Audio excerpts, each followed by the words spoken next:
Welcome to the post-game lobby, everyone. And Broxah, thank you for joining us here tonight. It's a Fnatic versus old Fnatic squad here for PGL. I love the synergy. I guess so. I guess I'm part of the old boys club. Yeah. Yvon was saying that you had a difficult game here on Yone. Can you talk us through the matchup? Because I know that backstage we were talking about the Yone pick in general. Wondering why you thought it made sense in the whole draft, but obviously you had a point and a plan here. I mean, I think the matchup is completely playable. Like, okay. I think it's maybe slightly winning for Jace early, but then after first phase or something like that, you can start playing aggro and win. It's just, we split them up level 1, and yeah, I couldn't really trade or do anything. And then we gave 1 kill to Jace on a gank, and then the matchup was hard, and then they kept diving, and yeah, it was not really playable. But I think the Yone pick was probably not the best anyway. All right. Into their comp because, yeah, like I don't feel like it made sense with our comp or against theirs. Okay. Now thinking about it, I think of other picks that I would have played, but yeah, it is what it is. It's difficult to bounce back on your feet, Broxah, when you play a composition like this, I guess, and you have the nerves of being like, oh god, this is going to the late game, can I close it out? What is your thoughts on not only the series, but that last game? Well, I think in general, Fnatic showed a lot of mental strength in this one. Oscar especially was in a pretty unplayable situation and just had to accept pain and torture for like 30 minutes in the Yone. But I think finding the opportunities to come back and being creative enough, including at the end, to actually make it work, was really impressive. But I do have to say, it was pretty funny, Oscar, when you came here right after the game. Because I just looked at you and you still looked kind of stressed, and I was like, yep, this guy had a pretty typical Fnatic experience. Yeah, it was not a chill game for me for sure. Like, I don't know, I just felt like I couldn't play the game. So yeah, I'm not really like super happy about the last game. Obviously, I'm happy about winning and everything. But yeah, like I think if I picked something else, it would have been easier for sure. Would you go as far as calling it a jungle gap? Like how much of it was the matchup? How much was a jungle gap? I mean, you can flame him a little bit. It's okay. Like, I wouldn't say it was a jungle gap. Like, I remember the gank we did on Jace, we queued, and then I don't know what happened because I thought that he was gonna get CC chained, my ult and everything, but he flashed. I want to rewatch it to see what happened, because I think if we ult him, I think he just insta-dies. But after the first gank and then they kept diving and everything, it was mega play also.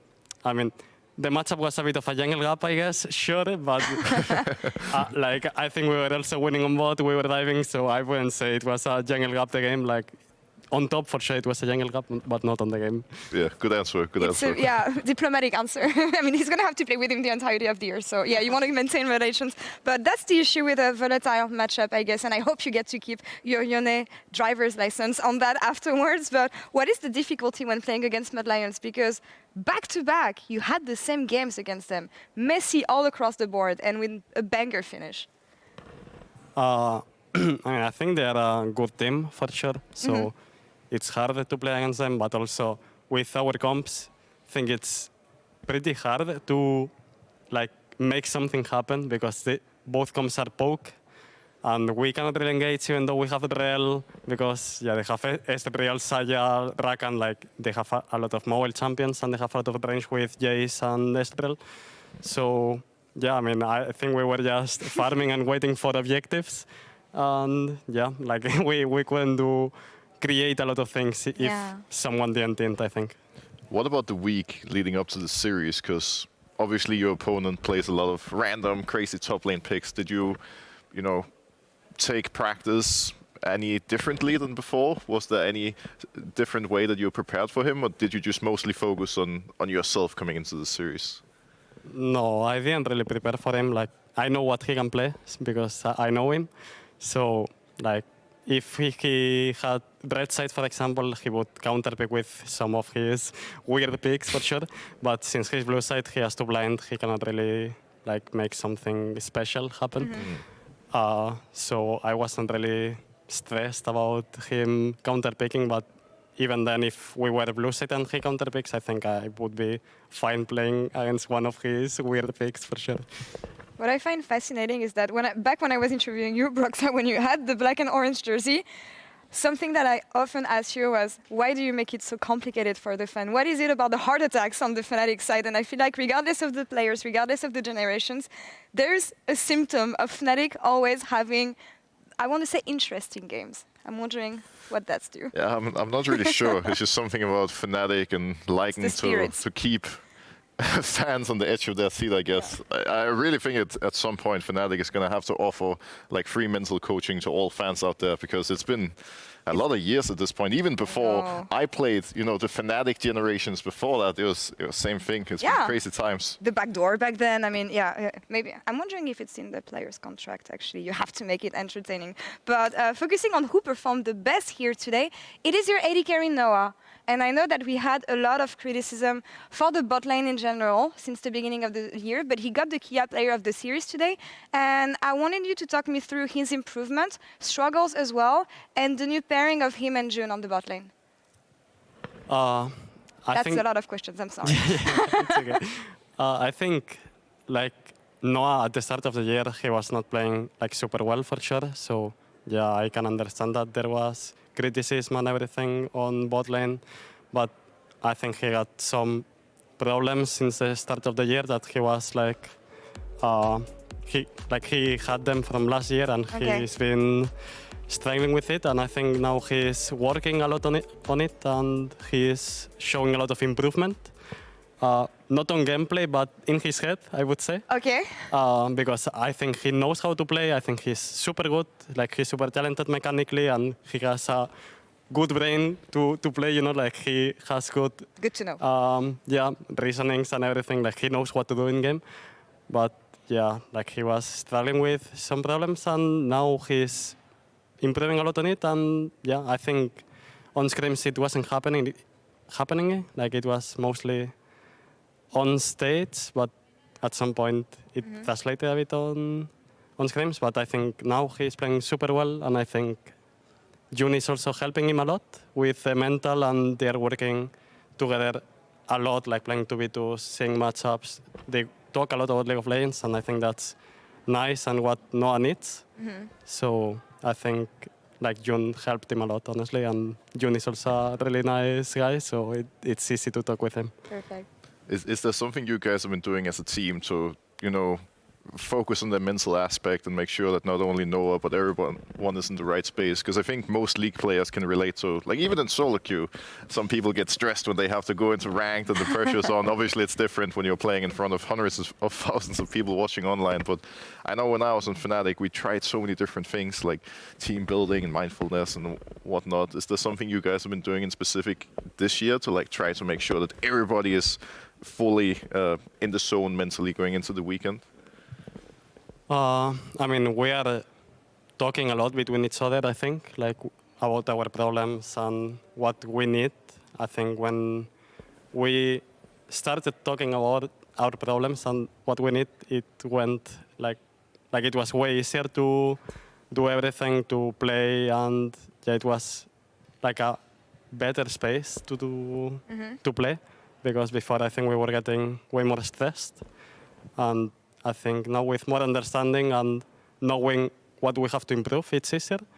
And I don't think we are doing like team building or anything like that. Like sometimes we are meditating, we are doing a lot of things as a team, for sure. But I don't think we are like working a lot on our mental. Like I think we just talk about it, and I think that helps in general. I think even just getting to the point where you can openly talk to each other about problems is already, you know, a much bigger step than a lot of other teams. Like, do you think there's anything in specific that made you guys reach that point, or did it just come with time as you get to know each other better and build better relationships off the Rift? I think we really want to win. So at some point when we didn't really get to our expectations on gameplay-wise, I think we started talking about it, because maybe after like one lose, I don't remember which game it was, maybe it was like Mad Lions 1 or something like that, we started talking about our mental state, our problems and everything. And yeah, after that, like we just talked really openly about it and what we each one needed, and that's it. I think we just want to win, and when we didn't really reach that expectations, we said, okay, we need to talk, you know? Yeah, makes sense. I do think it's a really important aspect, though, that you both mentioned, because so often over the years, I hear teams at Worlds, especially at the end of the year, when they're all tired, they've been through 3 splits. Usually when you make it to World, it means that you made it to finals, playoffs, you had a really intense year, and usually issues stack up. And if you don't build this atmosphere of trust from the get-go in January, most of the time with teammates that you don't know, this is usually what can cost you the end of the year. So for me, the fact that Fnatic is working on team synergy, even not team building, but this trusting aspect, I think is going to be really important for you. But how much more comfortable do you feel with these teammates now that you had several months with them compared to when you entered the LEC, Oscar? Is it easier to talk to them and being honest in feedback? Yeah, for sure. Now it's way easier. Like, we know each other. We talk about anything. We are like friends, so it's really easy to talk about problems or whatever league related. So because we talk about things that are not league related, so it's really easy to talk about everything in general. I think what you don't realize from an outside point of view is that it's also pretty difficult to get to the point where you actually feel like friends and where you can be open with each other, because it's such a high pressure environment. There's so much stress. You spend like more than 12 hours a day around each other, and especially like you mentioned, in times where the team is not doing well and you're not winning, it can either go in the direction of with Fnatic, where you start fixing things and everything gets better, or the team just completely falls apart. But I also think it's kind of beautiful that if you can stick, around each other and help build each other up again, then this is what happens. You end up improving and you reach a whole other level. And you know what? Let's put this in practice, shall we? And take a look at the bracket that we have tomorrow, because you're going to be facing off against G2 once again. Didn't go so well last time. What was the feedback after the last game, and how are you going to make sure that tomorrow it ends up well for you? I think we just didn't play well that day. Like, kinda everyone, we were just not focused enough or something. Like, we were just not in the zone that day. But we talked about it after that game and about the draft too, like about a bit of everything. And I think at least today, first game we showed a pretty good game. I think second one was a bit more messy for sure.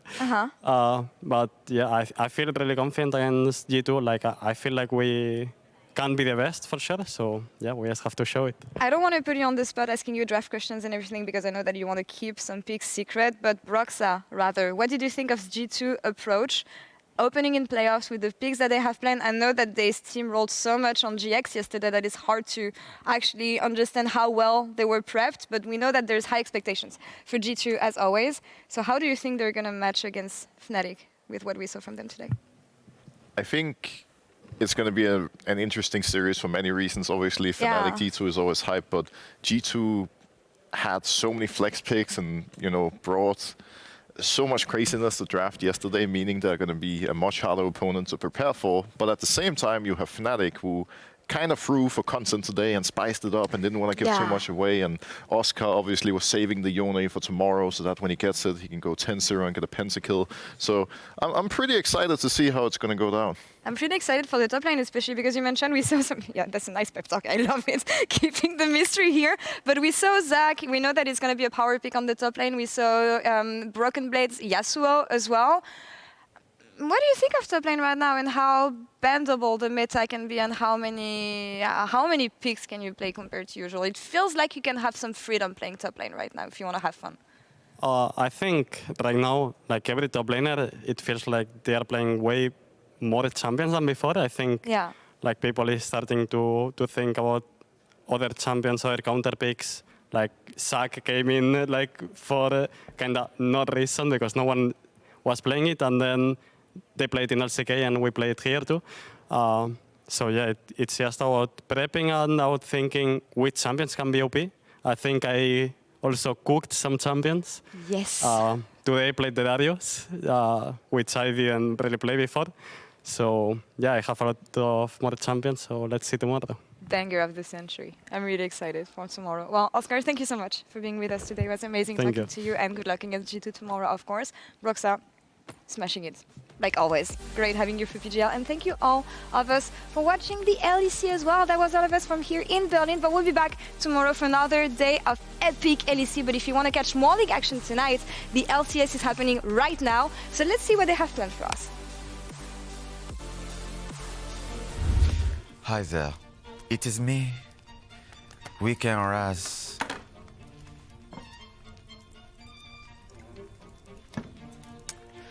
On the weekdays, I am but one guy. Those were shot on Thursday. Now that the LCS is back on weekends, I like to let my hair down and have a nice glass of Cabernet Sauvignon and watch some live patch League of Legends. Come and join me, won't you? Alors, s'il vous plaît, garçon, can I have more wine, please?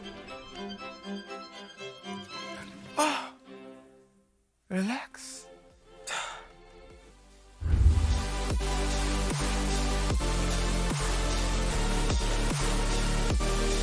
Jarvan with Conqueror, I wouldn't fight him, but under turret, a different deal! Everybody dies! As the Pyroclasm goes bounce-ity, bounce-ity, bounce-ity. Video jumps in, he's not needing. Look, Jarvan, Jarvan, the flash. Yeah, look, Jarvan, he's dead, he's dead. Horn after, horn. Yeah, can get drag, Just wait me, I can get here too. No flash, enemy, I just can't flash. I get here too, Yeah, don't shot, we hear you. Oh shit, did I hit him? I aimed for him, by the way. Might add one more to the list. Isma's got so many spams in him, and he's rendered it at pretty much half health of the Sonic Wave, and it all comes crumbling down, and just shin hurts so damn much. Can you ride it? Can you ride it, Philip? I can ride it, yeah. I hope. Okay. Akali, no. You won't. Sit that. I'm them by the way here. Nice. I'm so OP. It's still everyone on Fnatic is standing, but Human now going in. Super taken down. Fnatic on the hunt. Noah on the chase. Pull back. Instantly gonna get one shot. No, they did all the more damage from Kelly. It doesn't push the button. Run out to safety. Merwin's gonna try to chase. Porky's trying to back right now. Humanoid cannot afford to have his back interrupted. It's gonna mess up his lane. So Razor just gonna give his life. I'm coming, buddy. Maybe you can outplay it. Look at me. Nice throw. Lakan no W. Ezreal is coming too. I get Bran. He's dead, by the way. Nice. No press spread. Ezreal coming too, it's okay. No flash. Oh, second. Okay. I'm coming. Look at Jace. No flash. Jay, no press. Nice. Look at Bran. Faster. We got it. Okay. Kill them all. Kill. Let's go. Nice. Gosh, how did you get it? Q? I'm better than Supa. I'm better than Supa. Yeah, because you are not. Raz, how many times have we say cookies in a single day? Is he just going to get to take this? Yeah, he is. That's like the most British interaction I've ever seen. Oh, I'm so sorry. I didn't mean to. My mistake, sir. I didn't realize that was your red buff. Apologies, my good man.